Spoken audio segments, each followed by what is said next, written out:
All right, everybody, welcome to the Basscast. I am kind of excited for today and what we're going to record and talk about. Um, I am joined today by Hardy Kern. So Hardy, thank you for joining me today. I'd love for you to start off with a little introduction on who you are and what you're all about. Thanks, Andrew. Really happy to be here. And up until now, all bass casts I've done have come from fishing trips. So this is nice to mix it up a little bit here. So my name is Hardy Kern. My formal fancy title is I am Director of Government Relations for American Bird Conservancy and our Pesticides and Birds campaign. And American Bird Conservancy, or ABC, technically we're an international nonprofit, but we work to conserve birds and their habitats across North Central and South America in a variety of ways.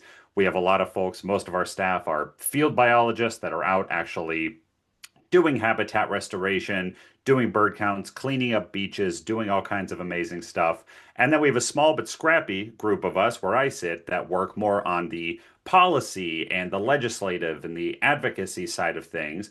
And we also work to address the less easily measured in acres threats to birds. So we have folks that work on glass window collisions and threats from outdoor cats. And my particular area is on the impact of pesticides on birds, mostly conventional, kind of hard chemistry pesticides, and trying to find different solutions for lowering the risk that they pose to birds all across the Americas. Yeah, and I will tell you, thank you for that work and those efforts because I think it's personally, I think it's super important. So it was probably 15 months ago or so, I was floating around the internet and I came across what you guys were doing, and then I reached out to you, and you guys were running at the time. It was like a pilot program. Was that Yep. for the first year that was running out? Uh, Yeah. give some background on what that program was so people can learn about it. Gladly. So it was called the Untreated Seed Pilot Program. And I'm glad to say that it has actually been extended. So we're running it again this year in a small version. And then next year, we're going to vamp it up even more, which we're excited about. But essentially, we were looking at some of the biggest threats to birds from pesticides, which is literally the reason I was hired, and neonicotinoid insecticides, which are systemic insecticides. They are commonly coated on the outside of corn, soy, and wheat seeds, a lot of other commodity crops. They are sprayed and, used as soil drenches. They're used all over the place, but they are the most used insecticide in the United States by a long shot. And the main use of them is as a seed coating, particularly on corn and soy and wheat, but corn's the biggest one. And past work that was done by ABC and a lot of other partners that we have found that these chemicals are so toxic that if you have a bird the size of a red-winged blackbird, if they eat a single kernel of corn coated with a neonicotinoid, that is enough to be fatal to them. So they are used very widely. They're highly toxic in very small amounts. They get into the environment in all sorts of ways, and glad to go into that. But basically, we were trying to find ways to lower their overall use in the environment. And there's a lot of different folks that have taken swings at this. One of the ways is there has been legislation passed at some states that are starting to require a phase out of neonicotinoids, or neonics, as I'll call them for simplicity's sake, as seed coatings. When you get into pesticide policy, you get really good at Scrabble because the names are just Yeah, ridiculous. right. But with neonics as seed coatings, one of the big questions that we had was, they're so ubiquitous. They're used on somewhere between 95 and 99% of all corn grown in the United States. If you're a farmer and you don't want to use them, do you have that option? Are you able to easily find seed that isn't coated in them? Because one, they don't really offer any economic benefit in most parts of the United States when they're used as a seed coating. So you're applying them, you're paying for them, you're not getting much of a benefit out of them. But there's also this weird loophole in federal pesticide law that says if you take a chemical and you spray it on top of a plant, you soil drench it, you inject it, whatever, that is a pesticide. If you take the same chemical and you coat it on the outside of a seed, that is no longer a pesticide. That becomes something completely different called a treated article. And what that translates to is that can be given to a farmer when they buy their seed, and they might not even know that that neonic is on there. So they could be applying the same insecticide two different ways on the same plant and not even know about one of them, which is no fault at all of the grower. And so we wanted to try to better understand if you were a farmer that didn't want to use a neonic seed coating, could you find that seed? What steps did you have to go through? Because I work with a lot of people, like I said, on the policy side of things, and so we have great conversations about it, but we weren't really talking very much to the growers. And there was an existing program through the United States Department of Agriculture. They have their Natural Resource Conservation Service, and they had a program where farmers were paid per acre to plant seeds that didn't have a neonic coating on them. That went through a couple of years. It got less popular over time. But we were thinking, okay, well, what if we could replicate that on a smaller scale and actually find growers that either aren't using neonics or would want to switch away? We'll pay them on a per acre basis to do this, and we will see what we learn and see what challenges they run into. We got support from this new foundation that's amazing called the One Hive Foundation, and they provided us with funding to run this program. And so I didn't know much about how this was going to go. Basically, just, put it out in the world and sat back to see what would happen. I didn't know if anyone would be interested in it at all. And we got really phenomenal results. So that was a long answer, but basically, we had the idea that if you want to reduce the amount of neonics that are harming birds in the environment, you got to go to the place where they're being used, which is on the farm. And if you're a farmer and you don't want to use them, do you even have that option? How do you even get that seed? So we launched this program rather than, immediately going the legislative route or immediately Sure. going the policy route. We wanted to, try to give them a little cushion to do some of this work and help us understand the supply chain. Yeah, and I know firsthand that the how that system works for the seed and the treatment and all that. And Yeah. on our end, I think that's why initially when I saw it, I was like, oh well, we're keeping things as untreated in our warehouse as long Yeah. as we possibly can, and especially until the 25th hour on when things are going out the door. Yeah. And it's a big part of it. And on our end, you look a couple years ago to what the data looked like in terms of percentages of seed that was sold and what that treatment was. It's Yeah. it's it's done a complete flip That's internally amazing. on what was now either like biological or untreated, Yeah. um, to something that may have had a neonic on it. It's Yeah. and almost non-existent now on anything that's going out the door from a That's hunt. fantastic. And so then when I saw what you guys were doing, it seemed like it was just a perfect thing to reach out to. And so the study or the grouping of people that you had this past Yeah. season, do you have any of the figures, like how many guys, gals, total operations signed up for the program? What and then on that, with because it was soy or beans, corn, and wheat. What was Yep. what was the total acreage? Do you have those figures? I do. So in our first year for the folks who were enrolled in the program, and just because of the funding that we had the first time around Yeah. and working out all that, all of the kinks internally, we had to cap it at around 200 acres per grower. Okay.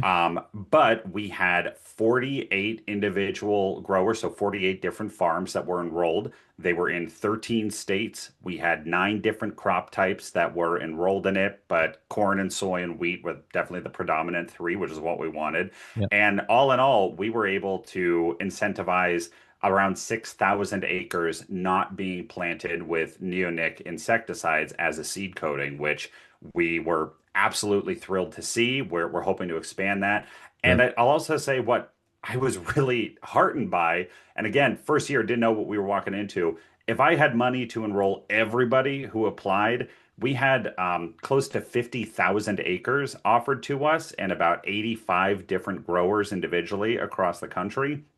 So we kind of had to winnow it down to meet our different goals and things like that. But Sure. just this demonstration that there's this many folks who are interested in this type of seed was fantastic because it goes completely counter to everything that I've heard at a state level, at a federal level, from a lot of the large commodity producers who say, oh, well, you can't find it even if you wanted it, or, no, everybody needs it, or, oh, there's nobody in my state doing that. That's always my favorite one. There's nobody in my state doing that. There's nobody in my state who wants to do that, unless they're a pure organic grower, and that's a different conversation. But it was fascinating to see the types of folks that showed up that were interested in this. And what I thought was so great is that, Bass was one of the fantastic providers that was able to give people the options to use this type of seed without sacrificing a lot of other farm practices.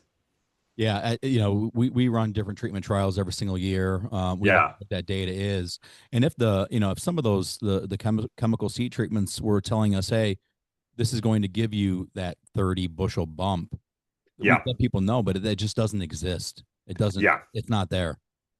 Oh, so this past week you were at an event that was up in Minnesota. And Yeah. Rachel was at that event also. She was up on stage talking as part of a like a panel discussion. Why don't you go in a little bit about what that was all about?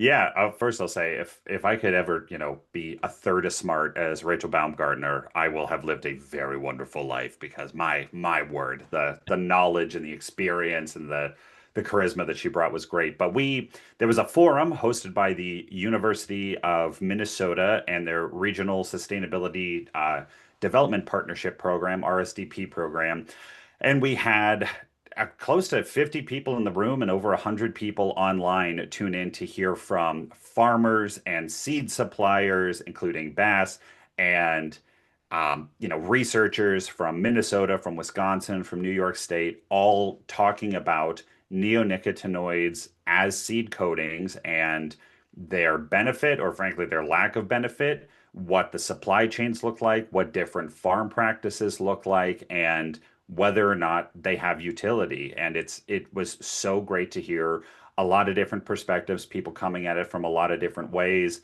Um, I work for a bird conservation organization. So I, of course, come into these things because neonics are deadly to birds when they're eaten. Probably their bigger impact is that when they leave the farm field where they're planted, they get into soil, they get into water, they come off as dust.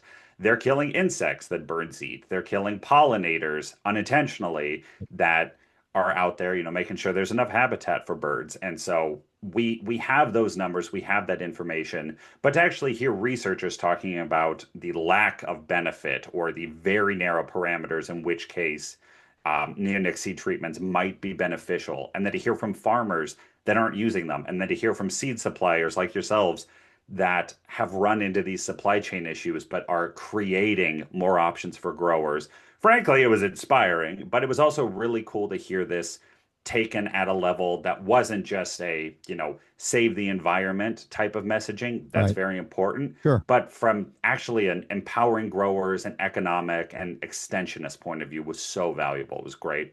Yeah, I look at it as there's people that I had gotten from Rachel some pictures of things that were up on the stage on some of the Yeah, data after the event was over, and I had sent some of those to people that I work with, whether that's here in Nebraska or people that I send it to in Indiana, but basically yeah, almost every state where people are going to grow corn for the most part. And yeah, everyone's like, well, yeah, we know that, but so, yeah, um, but the people that don't know it, there is kind of that light bulb moment where it's like, oh, yeah, okay, something, we can make a little bit of a change. That really is in my opinion, is super easy to make that change, and the impact that it has. We're scratching the surface on what that could be yeah, nationally or statewide, nationally, and then globally, which I think yeah, is super super important. And the impact that that can have on not just the birds, but if things on pollinators and all these other things that yeah, it's so much more than, to me, it's so much more than the birds. It's so big that absolutely. it ties all the way into the health of the planet and into human health in the long run. So I appreciate that stuff there. But the one thing that I took from the pictures, the data that Rachel sent back from the reports or the studies that were being done, was they showed like a pie chart that was there, And unless I'll reach out to the gal who provided that data to see if I can share Yeah. some of the information that's out there in terms of the picture format from her slide deck. But there was like a about the equal percentage of where there was an economic decline and an economic benefit to the neonic, and then the Yeah. rest of the pie chart, which was maybe like 70% roughly, where there was no, it was static, where there was no benefit Yeah. or lack of benefit. So the plus and minuses kind of wash each other out, where across the map there really isn't any true benefit to it economically. And then we talked about this a little bit before we started, was the one of the things that was discussed was a study being done in Ontario. Yeah. And so you were there, you saw it firsthand, so you have a little bit better understanding of everything that was going on there. But what I saw was is that there was some restrictions that were being done or being put out there on neonics, and the net benefit was that yields went up. But that's kind of the broad stroke. So why don't you dig in on that a little bit? For sure. So neonic seed coatings for corn and soy and wheat and a few other crops, but especially those big three, are applied prophylactically. They are applied as, they're kind of marketed as an insurance measure. So you're not necessarily using them because you know that the early season pests that they are meant to protect against, which are usually corn rootworm, cutworm, wireworm, armyworm, things like that, that's what they're designed as a seed coating to repel or to go after. They are not applied because you know that you've demonstrated pest pressure in these particular fields or whatever cropping system that you're using. They're just put on there as here's a little bit more extra potential protection, but they cost you more. It's not a huge amount per acre, but it definitely adds up when you're talking about cropping systems that get over 200 acres for an individual farmer. So, that adds up quickly. You're talking about putting a lot more chemical into the soil and into the waterway, and you're risking, dust off when you're doing it, all for something that might not even be present. And so in Ontario, they implemented a essentially you had to determine that for your field and in the conditions you were growing in, neonicotinoids as seed coatings were beneficial, were something that you wanted to opt into using. And they've been doing this for a few years now. They did something very similar in Quebec as well, and I'll talk about that in a second. Sure. But basically, from the first few years of data that they found, there were stand increases, yield increases in some of the fields where they used a neonic seed coating for corn and a little bit for soybeans, but not to a level that is attributable to the seed coating. They think that those increases could have been due to,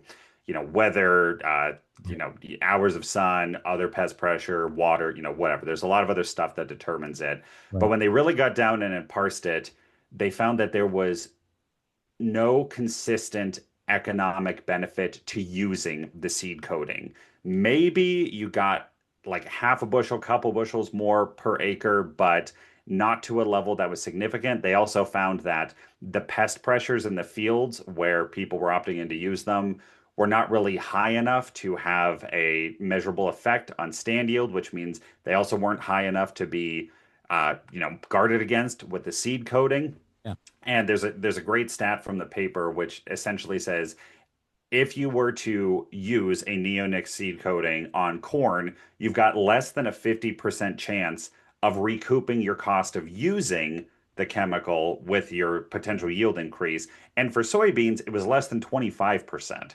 So even if you're using them, you have a less than 50% chance or way less than 50% chance of recouping your cost of opting into them in the first place. So it's like I'm not saying that there aren't conditions where they may be beneficial because every farm is different, every year is different, all that stuff. Right. But by and large, we just keep getting study after study from university after university, government after government that say there is not a benefit to using this type of chemical in this way for these crops, but we use it at such an insanely high amount. And then in Quebec, which wasn't specifically talked about at the forum, but they've got great data that's come out of it, they instituted a program where you have to have written permission or not permission, written prescriptions from an agronomist before you use a neonic seed coating. And in a 2-year period, they went from around 95% of corn in the province having a neonic seed coating on it to 2% of the corn having any of it because the agronomist said the pests that this would fight aren't here, or if they're here, they're not here at high enough levels to really impact you at all. So it's just this thing of we're using these chemicals in crazy high amounts for pests that aren't there, and it's not giving us any benefit, but it has all these negative externalities associated with it. So, I really just think it comes down to giving growers the choice rather than automatically opting them into Sure. having to use these products. And a lot of times they don't even know it. So, that's why Bass is so great with everything that y'all offer. And sorry, I've been talking for a while, but It's all right. what one thing that I think is so interesting that I did not appreciate coming into this work was my first thought was, well, I get this grant from the One Hive Foundation. What if I was to, buy a silo of untreated corn seed or something like that, and then give it away for free? I'd be saving people tens of thousands of dollars on seed costs, right? And then it doesn't have the seed coating, which is what I want. They get the seed for free. Everybody's happy.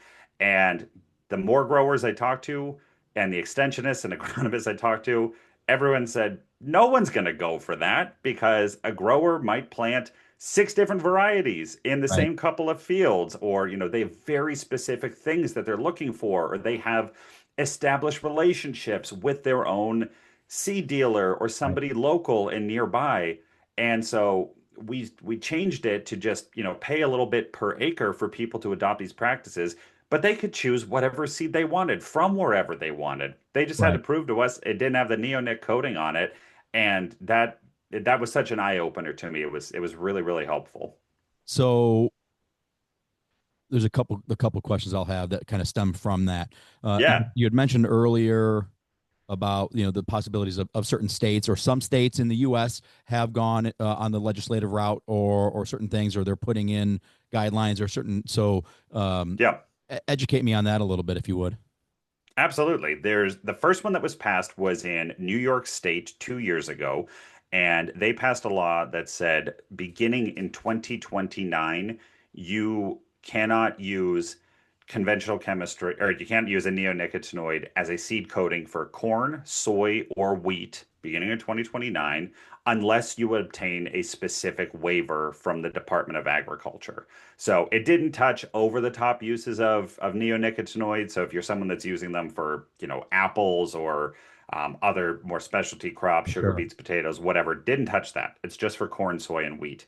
And that was in response to years of study from Cornell universities on thousands of different farms across the state of New York, evaluating the impact of neonics and finding they were not helpful. They were harmful, if anything, as seed coatings.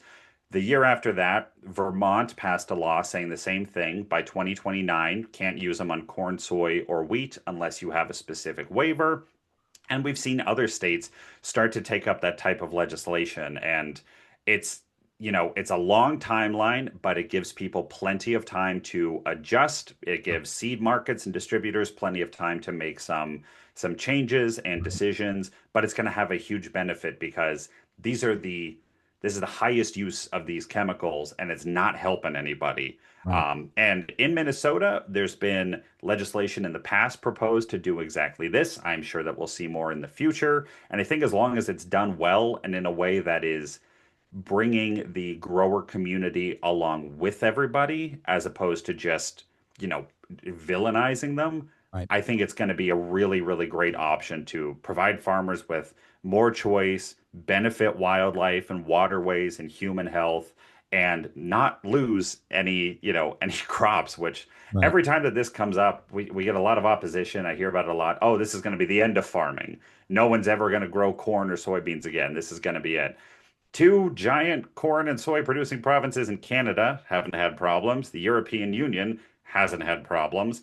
And hopefully, we'll get to report that in 2031, 2032, New York won't have seen those problems. Right. But every test plot that's been done has basically concluded the same thing, which is there's not an economic benefit unless you have very specific conditions to using these things as a seed coating.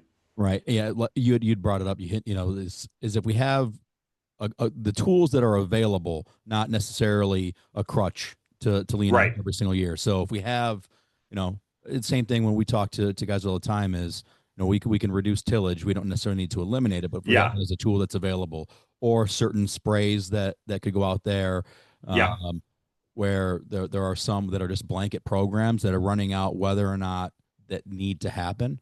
And so if we can start making some, just dialing down some of that across the Totally. country, or even the entire, Western hemisphere, the impact that has is, I mean, it's, if everyone just dials it down just a little bit. Just a little bit. Just, Just a little bit would be great. And we're going to see huge, huge, huge benefits from it. And so many, one of my favorite ones from all this is there's a great study that was done originally in 2013, published 2015, recently replicated in Wisconsin, and this was presented at the forum. And it looked at neonic seed coatings on soybeans. And what they basically find is that because they're insecticides, they're not molluscicides, they don't kill slugs. So if you are working in a no-till system on soybeans, you're going to get slugs because there's a lot of organic matter. The neonic seed coating won't kill the slugs, but it will kill six-spotted tiger beetles and a lot of other stuff, parasitoid wasps, that do kill slugs. So you are putting something on your seeds that doesn't kill one of the big pests to it, but it kills all the stuff that's supposed to kill those pests. So right. they actually find in those cropping systems there's greater damage from slugs to the crop from using the seed coating because it does what it's supposed to do. It kills bugs. It Right. kills the stuff it's not supposed to kill. So I, Yeah, it's I think that that's non-selective. so It's interesting. broad. It's broad. Totally. Yeah. Right. Totally. Yeah. Yeah. That's interesting. You'll have to send me an email with the link to that study because I'd love to read it and take a look at what Yeah. those findings were. Because yeah, it's like, well, we want to control the slugs, so let's put this out there and kill all the things that are going to kill the slugs naturally. Makes a lot of sense to me. Yeah, exactly. Love it. Yeah. So now when we're looking at the program that you guys have for, for the farmers on Yeah. not using neonic on their seed treatment and the benefit to them, and some funding that they can get, what are the Yeah. steps that they have to go through to sign up for this program to be a part of it? It is a one-page form that if you reach out to me at untreatedseedprogram at abcbirds.org or EHK at abcbirds.org, I'll send you the form. You fill it out. It takes like 5 minutes, if even that, and then I'll start corresponding with you, and we'll see if you're a good candidate for it. If really what we're looking for is if you are someone that is already not using neonic seed coatings, or if you're someone that wants to switch away and even just try a few of your acres. It would be great if you want to switch your whole operation, but Sure. I will not ask somebody to do that. So if you want to do it on 10 acres, 50 acres, whatever you have access to, and you want to, Yeah. maybe play with a little bit, that's what we want to do. And then we'll pay you per acre after you prove to us that you were able to source the seed without it. Because the other part of this is not just helping the farmer, with a little bit of incentive to do this, because we know that that's a big part, but it's also the information that they're gathering that Yeah. we can then share with other people. So what was great about bass hybrids is we had growers in, I think it was 4 different states altogether, probably more than that. It's a fabulous intern who compiled all the data. So I wish she was here because she knows all of it off the top of her head. But we had growers in North Dakota, South Dakota, Iowa, Minnesota, and I believe Indiana as well, that were able to source from bass and get the traits that they were looking for, the varieties that they were looking for, other types of coating, biologics, fungicides, whatever that they were looking for, but didn't have to get the neonics. And they all had great production years last year. Right. And Rachel actually just helped me because we have growers in New Hampshire coming up that are looking to get potentially some bass products. And she confirmed that, yes, y'all could be an option for them, which is, fantastic. And what I was really, really moved by when Rachel was talking at the forum is she said, the first thing we're going to do is ask you about your farm and how you're growing and what we think would help you, and then find the right mix of things. And that just is so the heart of the issue. We want farmers to get a little bit of a financial boost from us and share their information, but we want them to have the choice to Right. use what they need to use, whatever strains they're looking to use. That's the important part. And I did not have an appreciation for that when I first started this. So I've really come a long way on that. Yeah, the yeah that when I first have a conversation with a farmer, yeah, this I mean it's a long list of questions that I will ask to figure out from top to bottom how things are operating to make sure that Yeah.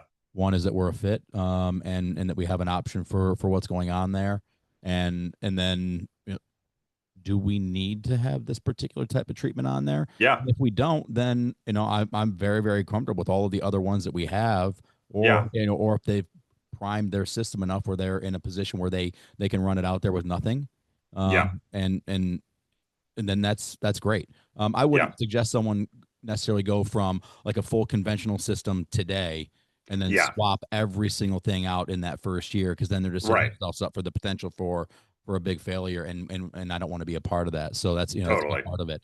I just appreciate that there are Just people that blame the have bird guy if that ever happens. Just blame it on me. That's fine. that's the I think that if people can get a little education on some of the options that are out there and some of the things Yeah. that are there, so like with what you guys are doing and offering this program out, which I think is super powerful, and selfishly I hope that this becomes something that is massive, one of the biggest Me programs that too. could be out there for so yeah, there's some challenges. We got to make sure that the funding is available and all these things. So it's Yeah. I'm very grateful and thankful that there are these organizations and these programs that are available, and then just making sure that the people that are aware know how to go about it. So I'll make sure that in the bottom of this when we have it online, that I'll have it in the link on how they can go about Great. Thank you. to Yeah. get that, and then also on guys, because I long list of people to say, hey, look, this is something that could be a potential for you. Oh, sweet. Thank you. I can send that out to those folks. Now, the program last year on the first year of this with what you were part of, Yeah. what ended up being the what the farmer got for their efforts, or for the switch or the change that they made. So the way that we had it tiered the first year, if you were growing soybeans, we were without the coating on it, we were offering $15 per acre. For corn, we started it at 10 and then we ended up upping it to $13 per acre. And then for anything else, and we had, sunflowers enrolled and wheat and sorghum and oats and stuff, it was $12 per acre. And in this upcoming or current iteration, and then the next one that we're going to do, we've switched it a little bit. So if you are someone who's already not using neonic coatings, we're going to keep those levels about the same. Soybeans we brought down a little bit. But if you are switching away, you used a neonic last year and then this year you want to switch away from it, we're paying up to $20 per acre of corn, and I believe it's 15 per acre of soybean and 14 for other stuff, Okay. because we wanted to change it. And that was our big thing that we got from the first year, which was funny, but makes perfect sense looking back on it. As we had some people say, "Oh, I haven't used this in 10 years. I didn't know there was funding available. Thank you." Yeah. And I said, "Great. That's perfect." And then we had other folks who said, "This is something I've heard about. I've been on the fence. I'll give it a shot." We had some people who said, "Well, I'll only do a very small amount of acres, 5 acres, or I just grow a food plot for my family or for my chickens or whatever. Does that count?" And I said, "Yeah, absolutely." Um, and it's been so interesting just seeing how different folks have used this and interpreted it. And then honestly, just as valuable, we had around 20 folks who we had made an initial kind of handshake agreement, and they said, "I'd like to enroll 50 acres of corn." And I said, "Great." And then they came back to us afterwards and said, "I can't get corn seed in the varieties I want that don't have the neonic coating on them. So I'm sorry, but I that doesn't qualify for me anymore." Right. So we, moved them into other acres, and we didn't just, tell them they weren't going to be eligible. We found ways around it, but that was just as valuable to hear Sure. that the Yeah. folks who were looking for it weren't able to find it. And then it's led to so many great word of mouth conversations where people say, "Well, if you walk into the Pioneer dealership, whatever, they won't have it. But if you call, they can get it for you." And this is where places like Bass, especially, have been so helpful, is because you offer so many different things that people are looking for, including seed that doesn't have the neonic on it. And what we found overall is that if you're getting soy or wheat or a bunch of other, rye, millet, even alfalfa sometimes, the seed is treated a lot more close to the grower. So maybe it's at the co-op or at the dealer, sometimes even on farm. It's Yep. rare, but that does happen. If you're getting corn, it's treated so far upstream that by the time it gets to wherever you're picking it up from, it's next to impossible unless you've ordered it 6 months, 8 months Yeah. in Right. advance. Yep. And that's part of the stuff that we're trying to demystify as well. Is we're going to, in North Dakota, we particularly had this problem with corn. People can get soy and wheat, no problem without the insecticide coating on it. But if they wanted corn, they said, I can't find anybody that can get it for me. And that's just as helpful to know.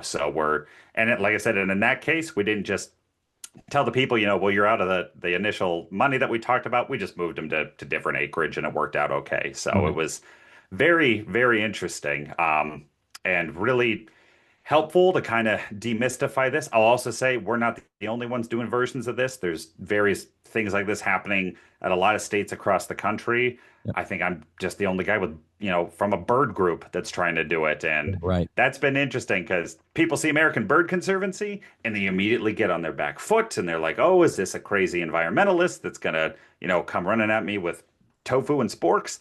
And maybe sometimes, but in this case, no, we're just saying we want to learn about how you farm. We had folks that were totally conventional soy growers. I actually met a few of ours in Minnesota when I was up there for the forum, and they grow full conventional corn and soy on just a two crop rotation. So they enrolled their soy acres and not their corn acres. And then we had other folks that we're doing more of an organic thing. And we have a grower in Indiana that used a Bass version, and their corn they grew without the neonic coating, but they put it on their soybeans and their other stuff. And what I'm finding valuable is it's just great that they have those options and that we can help make this a little bit more accessible because it isn't in so many places. And that doesn't benefit anybody except the companies that are selling these at a markup to growers with no additional benefit. Right. Right. Well, I know when, in the corn world, unless you're really going to be making your decision and wanting to write a big check to someone else in August, Yeah, um, to essentially be the first orders that are coming into the system, that before, because they'll batch treat everything. right, So if they get a pull certain number of units off that floor to send right. out before it gets treated. And I've had the conversation with many farmers where it's a pain in the butt to Yeah, to go about getting some things from other producers, other seed yeah, companies that don't, so it's nice. One is that we can fill that for yeah. fill that spot for farmers. And yeah, it's my dog is just running around going crazy, but a Oh, bird I dog, love it. Yeah. a bird dog. A bird uh, dog. That's yeah. perfect. We love it. Even And dogs love birds. Everybody loves right, birds. yeah, she absolutely does. Yes. I'm just hoping she doesn't knock down lights or pull cords or anything and bring this into a screeching halt. Uh, Our hound mix is just not a hunting dog, but she does love chasing the starlings out of our yard, which I'm always very happy to see because yeah. they like to push around the natives, so that's fun. Oh, when you're looking at what you're doing in the data, or, if someone is in the program, is Yeah. it just for them to just not use the neonic, or is there something in return that you want from them in terms of information from their operation? Year one, we just wanted them to not use the neonic coding, and we kind of took what we could get. Yep. Year two and three, we are going to be asking for a little bit more if they're able to provide it, Sure. yield basically, Yep. any pest pressure that they had. If they worked with an agronomist, are they willing to share any early season scouting that they did in their fields for pests or Sure. what have you?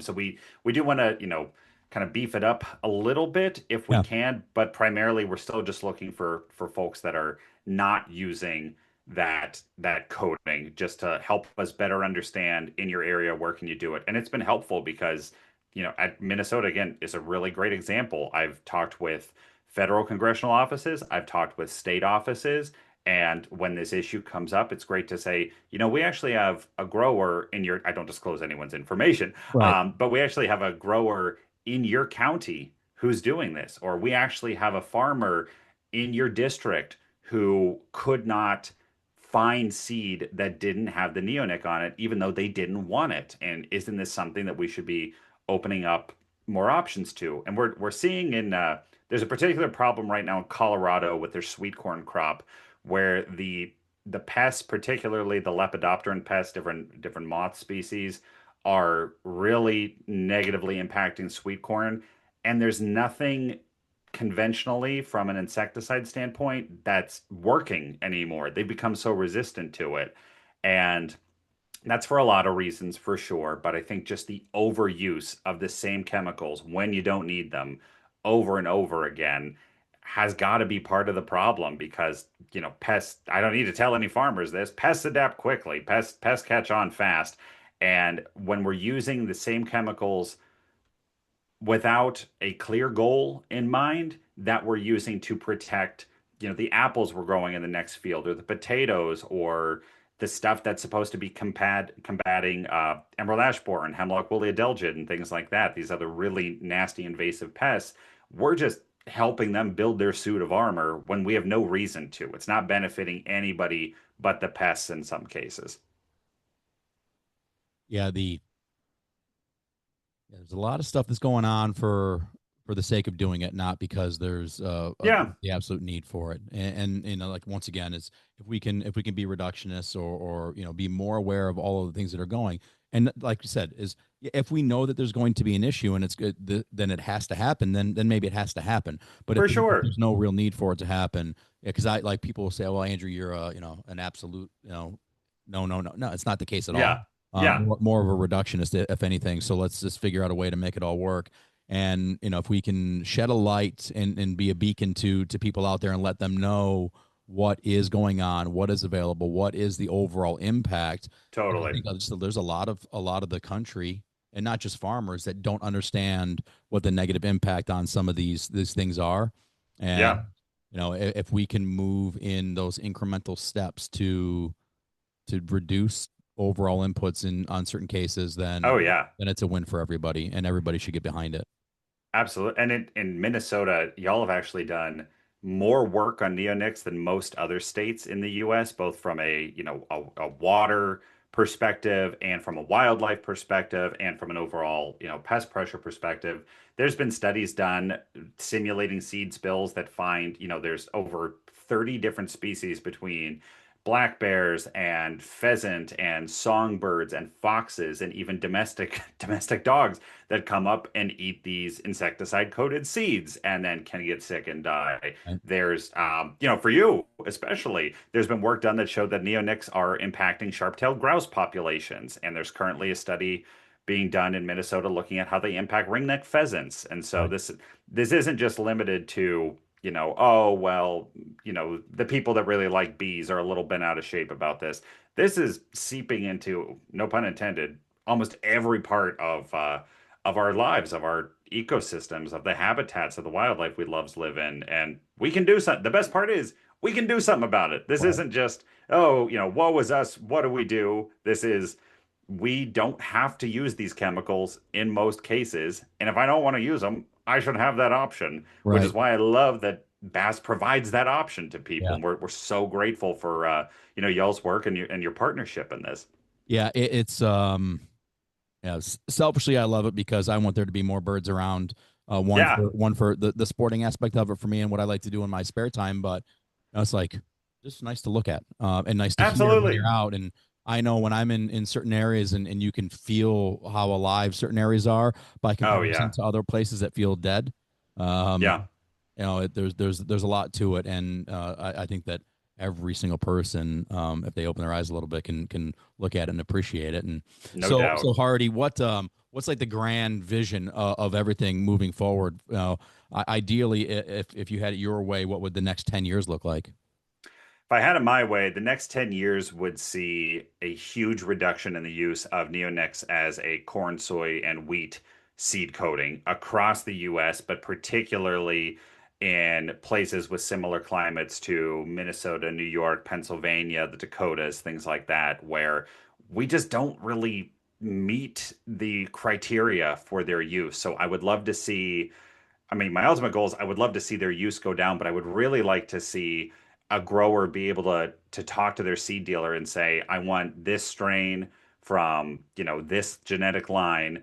I want these traits, and I don't want the seed coating package that has a neonic in it, and for the supplier to say, "Yep, no problem," and it not be an issue. I would love to see growers empowered with more choices and not have it be this huge arduous process or something that people really have to jump through a lot of hoops to get to. There are going to be, I think, 7 different states this year, 2026 alone, introducing legislation around neonic coated seeds. So this is not a niche issue. This is no longer something that, Right.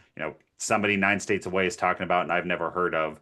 And frankly, this is something that the federal government is not stepping up on. The EPA is not doing enough in this regard, in my opinion, and in American Bird Conservancy's opinion. So I would love to see states stepping up as well and doing more research, offering more programs, and maybe even having policies that encourage people not to use these things. And also, I would love to see our program, spread. And if someone comes to me and says, "I want to enroll 600 acres of corn," I want to be able to write that check. Yeah. If Right. somebody says, "I've got 5 buddies, can they all enroll as long as they meet criteria?" I'd love to be able to do that. And at the end of it, Absolutely. I just want more birds.